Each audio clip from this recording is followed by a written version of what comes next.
என்ன சொல்றாங்கன்னா so that question என்ன சொல்றாங்க so that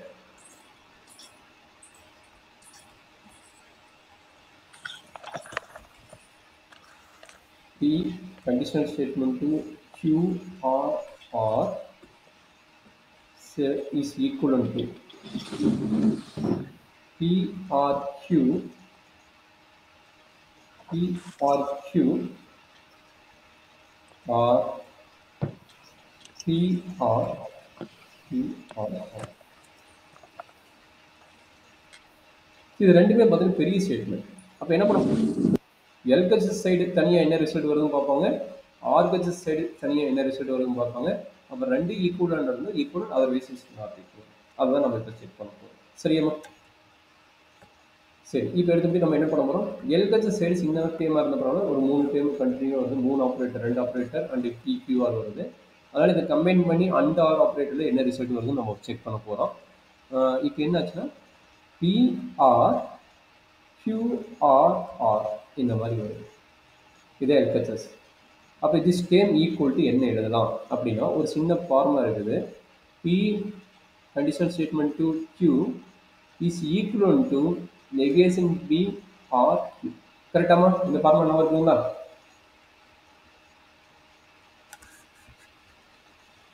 சுவேதா இருக்கிறீங்களா?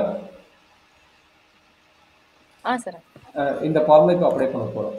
இப்போ என்னன்னா இந்த ஸ்டேட்மெண்ட் ஃபுல்லாகவே கியூன்னு இருக்கும். அப்போ இங்கே பிக்கு பதிலாக நெகேஷன் பி அப்ளை பண்ண போகிறோம். அப்போ என்னாச்சு, negation P R Q R Q R R Q R R. சரியா? அப்போ இதுதான் வந்து எல்ஹெச்எஸோட சைடோட ரிசல்ட். மேபி அசோசியேட்டில் அப்ளை பண்ணலாம், பட் இதுதான் எல்ஹெச்எஸ் சைடோட ரிசல்ட். சரி, இது இருக்குது, இது ஒன்றுன்னு வச்சுக்கலாம். எல்ஹெச்எஸ் சைடோட இது ரிசல்ட் ஒன்றுன்னு வச்சுக்கலாம். இப்போ நம்ம எடுக்கிறது என்ன, ஆர்ஹெச்எஸ் சைடு என்ன ரிசல்ட் வருதுன்னு செக் பண்ணுவோம். ஆர்ஹெச்எஸ் சைடு சேம் ஃபார்முலா தான், 2 டைம் அப்ளை பண்ண வேண்டியது வரும். அப்ளை பண்ணிவிட்டு நம்ம என்ன பண்ணுவோம் அதை நம்ம பண்ணிப்போம். அப்போ என்ன ஆர்ஹெச்எஸ் சைடு என்ன கொடுக்குறாங்க, P tends to Q, conditional statement to Q or P conditional statement to R இதை கொடுத்துக்கிறாங்க. எகெயின் இந்த ஃபார்முலா அப்ளை பண்ணிக்கிறோம்ங்களா, இந்த ஃபார்முலா 2 இடத்துல அப்ளை பண்ண போகிறோம். இங்கே இந்த பிளேஸ்க்கு இந்த பிளேஸ்க்கு இந்த ஃபார்முலா சேம் ஃபார்முலா தான் அப்ளை பண்ண போகிறோம். அப்போ என்னாச்சு, சேம் ஃபார்முலா என்ன ஆகும், is equal to negation P R Q R again negation P R R. இதனோட ரீசன் வந்து same formula P tends to Q னா is equal to negation B or Q. இந்த ரீசனுக்காக இருக்கு. This is equal to. இங்க பார்த்தீங்கன்னா இது ஒரு ஸ்டேட்மெண்ட் வச்சுக்கோங்க. இப்போ இது ஒரு ஸ்டேட்மெண்ட் மேபி எஸ்ன்னு நான் வச்சுக்கிட்டீங்கன்னா ஆப்ரேட்டர் பார்த்தீங்கன்னா ரெண்டுமே சேம் ஆப்ரேட்டர் தான். வெவ்வேறு ஆப்ரேட்டர் இருந்தால் தான் டிஸ்ட்ரிபியூட்டர்லாம், பட் ரெண்டுமே சேம் ஆப்ரேட்டர் 3 டிஃபரெண்ட் ஸ்டேட்மெண்ட் இருக்குது. எஸ்ங்கிற ஒரு ஸ்டேட்மெண்ட், இங்கே பிங்கிற ஒரு ஸ்டேட்மெண்ட், இங்கே கியூங்கிற ஒரு ஸ்டேட்மெண்ட் மாதிரி 3 டிஃபரெண்ட் ஸ்டேட்மெண்ட் இருக்குது. அப்போ 2 ஆப்ரேட்டர் இருக்குது. அப்போ நம்ம யூஸ் பண்ண போகிற லா என்னன்னா ஒரே ஒரு ஆப்ரேட்டர் தான், ஆறுங்கிற ஆப்ரேட்டர் தான் இருக்குது, 3 டிஃபரெண்ட் ஸ்டேட்மெண்ட் இருக்குது. அப்படின்னா எய்தர் டிஸ்ட்ரிபியூட்டர் லா வரும் ஆர் அசோசியேட்டிவ் லா வரும். ஏன்னா டிஸ்ட்ரிபியூட்டர் லா அப்ளை பண்ண முடியாது, ஏன்னா சேம் ஆப்ரேட்டர் இருக்கிறனால டிஸ்ட்ரிபியூட்டர் லா அப்ளை பண்ண முடியாது, அசோசியேட் லா மட்டும் அப்ளை பண்ணலாம். கரெக்டுங்களா? சேம் ஆப்ரேட்டருக்கு அசோசியேட் மட்டும் தான். நான் அதுதான் மிஸ்டேக் பண்ணுங்க, கொஞ்சம் கேர்ஃபுல்லாக பார்த்துங்க. சேம் ஆப்ரேட்டர்னா அசோசியேட் லா, டிஃபரெண்ட் ஆப்ரேட்டர்னா டிஸ்ட்ரிபியூட்டர் லா. இப்போ என்ன பண்ணா இது ஒரே ஒரு ஸ்டேட்மெண்ட் எஸ். அப்போ எஸ்ங்கிற ஸ்டேட்மெண்ட் வந்து இதுக்குள்ள எழுதிக்கங்க.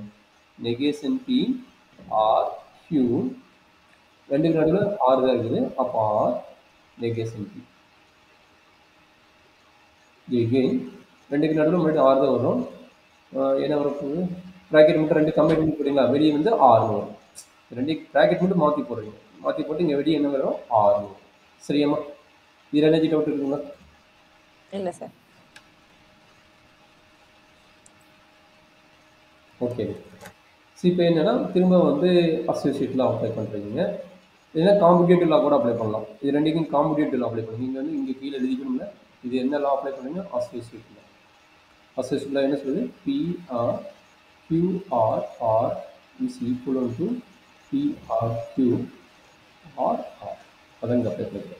இப்போ என்ன லா அப்ளை பண்ண போகிறோம்னா, ஏன்னா இங்கே நெகேஷன் பி இருக்குது, இங்கே நெகேஷன் பி இருக்குது. அதனால் என்ன பண்ண போகிறேன், நான் அப்ளை பண்ணுற லா வந்து காம்படிட்டிவ்ல அப்ளை பண்ண வரும். ஏன்னா 2 சேம் ஸ்டேட்மெண்ட் இருக்குது. அதனால காம்படிட்டிவ்ல அப்ளை பண்ண போறேன்.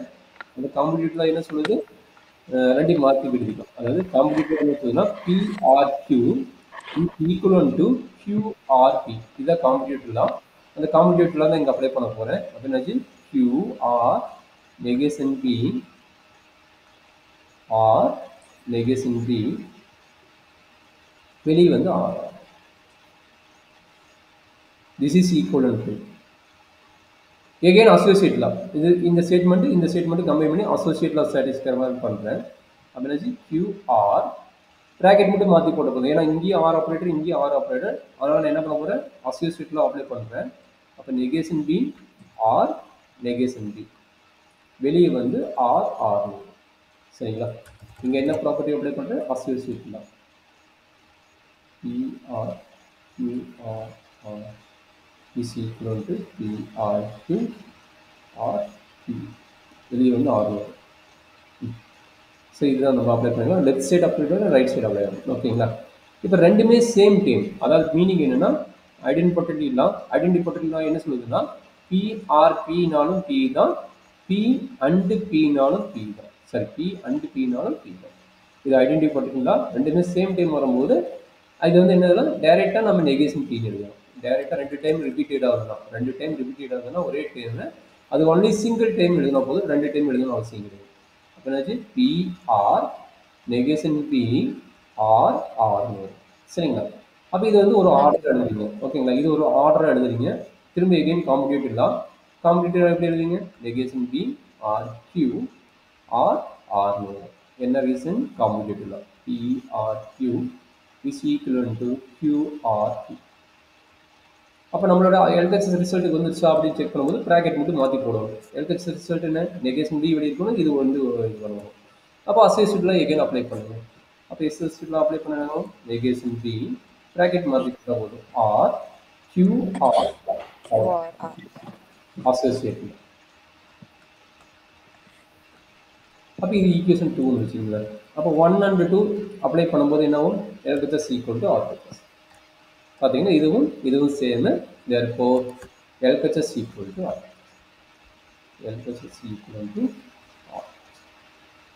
அவ்வளோதான். என்னென்ன ஃபார்முலா நமக்கு தெரியுமோ அத்தனை ஃபார்முலா நம்ம பொறுமையாக அப்ளை பண்ணால் ப்ரூவ் தட் கேஸுக்கு கண்டிப்பாக ப்ரூஃப் ஆயிடுமா? இல்லைன்னா நம்ம கொஞ்சம் லாக்